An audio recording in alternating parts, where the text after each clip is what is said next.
You know, there was a boy that lived down the street from me in Gaffney, about my age. His name was Walter Ryson. He used to run away from home all the time and come to our house. Not for any good reason. His daddy didn't beat him. He had clothes on his back.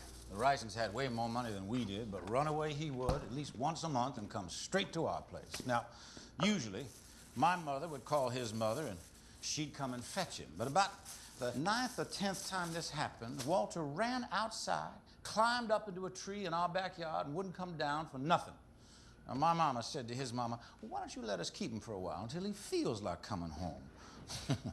But man, oh man, that boy was stubborn. Night came and he was still up there. No food, no water, no toilet. And just before I went to bed, I looked out my window and I heard him crying. And I said, Walter, why don't you come on down? And he just shook his head no.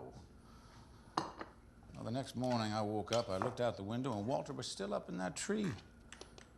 So after breakfast, I walked over with a plate of eggs. And I asked him if he wanted some. And again, he just shook his head. And I got angry. That boy had a good house, a good family, the sort I would have killed for, and he didn't even realize it. So I went into the tool shed and I took out an axe. And I said to Walter, you want to know what it's really like to live at my house? And I gave that tree a good whack. And Walter cried out, but I kept on. I mean, you've never heard screams like the one coming from Walter as I chopped at that tree. I just kept whacking away. Well, it didn't take long before Walter was on the ground and running back to his house. You see, all he needed was a little motivation. So I'll give Claire some time. But for her sake, I hope she comes out of her tree before I have to bring out my axe.